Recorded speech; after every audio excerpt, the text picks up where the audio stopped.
Now, I genuinely was not intending to make a video prior to my New Year's Day annual recap stream. However, anyone familiar with the Project F situation will probably understand why I felt the need to make this standalone video prior to that big stream. Project F made this statement where they say that Lorelai has made some unauthorized posts without approval of management, and that post did not reflect the company values. They go on to say that since the beginning of her activities, there were discrepancies in her professional conduct. As a part of routine financial audits, we requested details concerning her earnings. However, she altered her account access credentials without prior authorization or notification, thereby hampering our auditing process. Efforts to resolve the matter constructively have not been fruitful due to the lack of cooperation from Lorelai Loch, and therefore they have terminated her for breach of contract. Now, as a news VTuber, it's always nice to see transparency and really understand the full scope of why talents come and go as they do.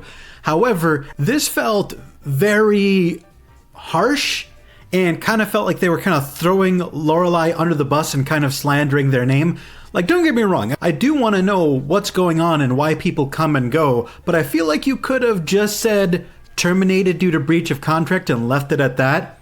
Because the problem is that talents often sign non-disclosure agreements, so they can't exactly clap back most of the time without fear of being sued for breaching NDA. So it's kind of one-sided and therefore not fair. Now, Lorelai Loch, now rebranded as Stabby Tabby, quote retweeted this and said, "You ghosted my legal counsel and I for over 11 days after we gave you a deadline to amicably resolve my illegal and unenforceable contract." I'm genuinely surprised to see this VTuber retweeting and speaking directly about the situation, because normally NDAs prevent this kind of response. So I'm very excited to see this VTuber speak out and give their side of the story, and so succinctly as well. Now, fast forwarding a little bit to December 23rd, Project F released this statement. And to summarize a little bit here, it says, "Recent rumors regarding our agency and particularly about our former staff have come to our attention. We feel it's important to present the full story, yada yada yada.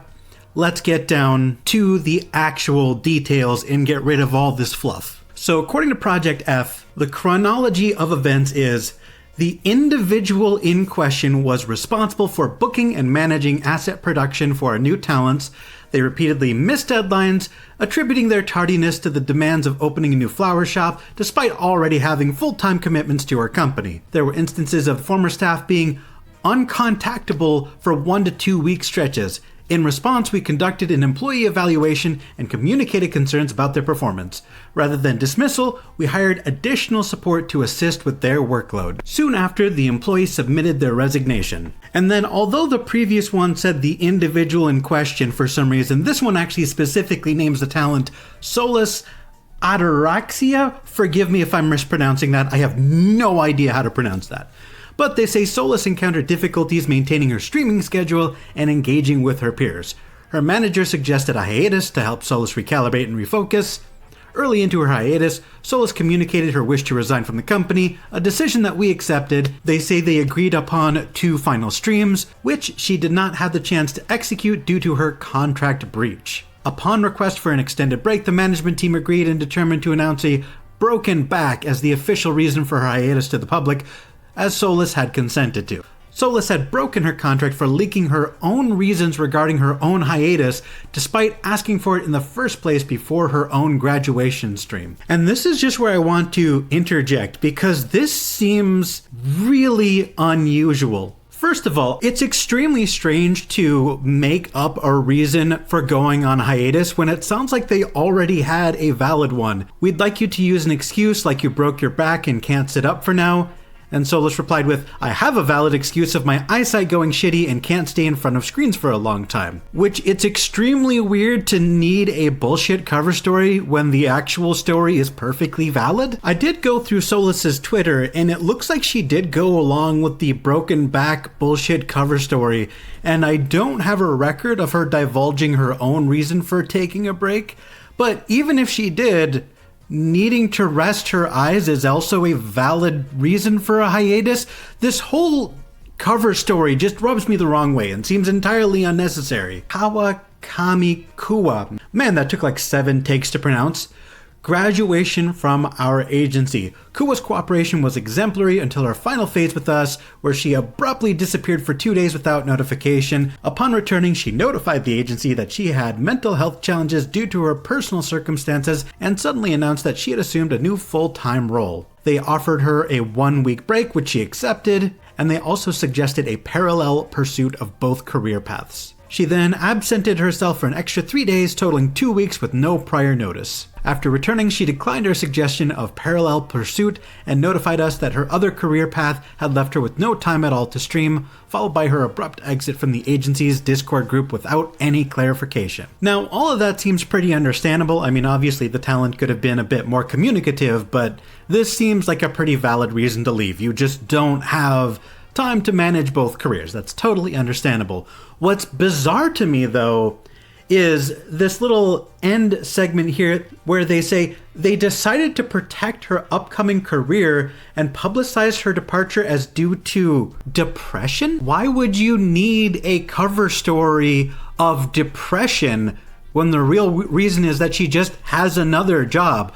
Why is having another job something worthy of a cover story? Depression is a much worse thing to be going through. Depression is the thing that you would want a cover story for. The second time there's been a bizarre cover story that absolutely didn't need to exist. Why is this agency so insistent on lying to the public? And it's bizarre that they even admit that they're lying to the public, which, to be completely honest, calls everything they say into question. This is baffling. Honestly, I have no idea what the game plan is here. They go on to talk about Lorelai Loch, the person we were talking about at the start of this video, and they claim she portrayed a pattern of unprofessional conduct, making derogatory remarks towards the agency. They go on to say management typically has access to all talent's accounts, but she removed this access by changing her password and took an unexpected break as advised by her manager.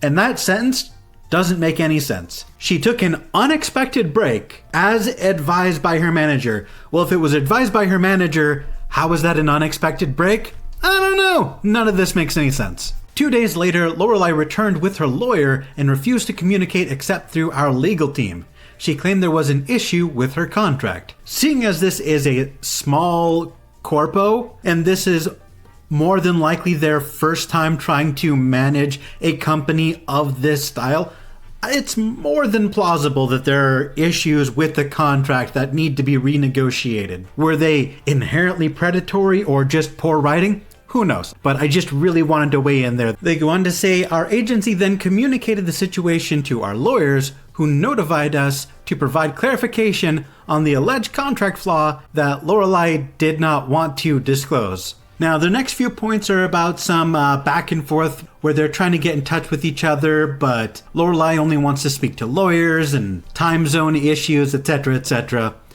And it looks like after some unsuccessful communication, Lorelai decided to just exit the Discord, which, based on what I'm seeing, does not surprise me. It seems she absolutely does not want to contact this agency at all. Their last point is that our legal team could not address or respond to her concerns, as she decided to post her own graduation post straight after that without any clarification. Seeing how extreme Lorelai's response was, if we assume that Project F is being 100% honest in this block of text here, that makes me really want to know what the contract flaw is that she was so genuinely upset about, to the point where she felt the need to get a lawyer, ghost Project F, and be uncommunicative. I mean, there's so much drama created from this one issue that not knowing what that issue is just making me go absolutely nuts. The rest of the document is pretty irrelevant, just like we strive to do the best in,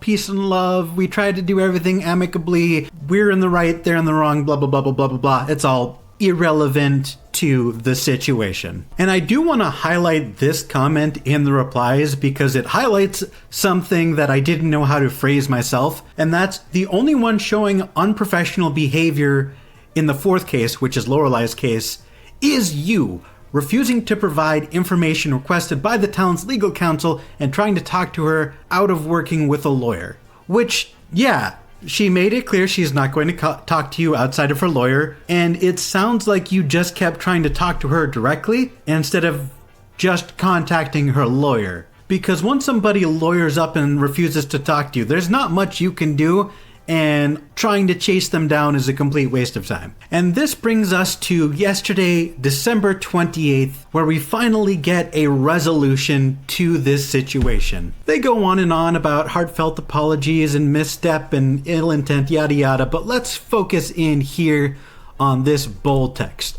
We have discussed with our existing talents and decided to respect their wishes, and in keeping with our past promise, we have decided to transfer ownership of intellectual properties and accounts related to all 4 talents.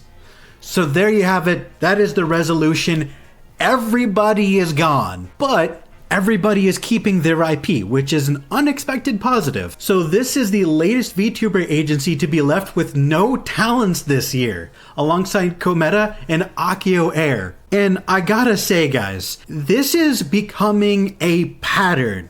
Think about it. I remember when I first heard about Wactor, and I was shocked and I was appalled, and I thought I would never see this happen again. And then it happened 3 more times. I gotta tell you guys, from the very beginning, I have been aggressively anti-corporate. I don't like the idea of corporations owning the identity of a content creator. I don't like the idea of a corporation controlling what they can and can't do.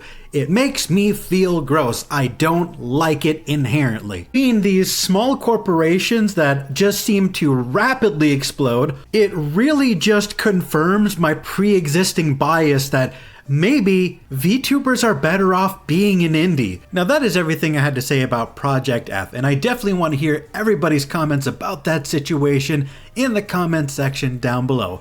But I did want to take this opportunity to pivot from talking about a terrible VTuber organization to talking about a few good ones, because as much as it pains me to admit, there are a couple corporations out there that are doing right by their talents. So if I could continue to have your ear, I would like to continue ranting about VTubers. I do have to say, when it comes to small VTuber corporations, the only one I've seen that seems to really knock it out of the park is Idle EN.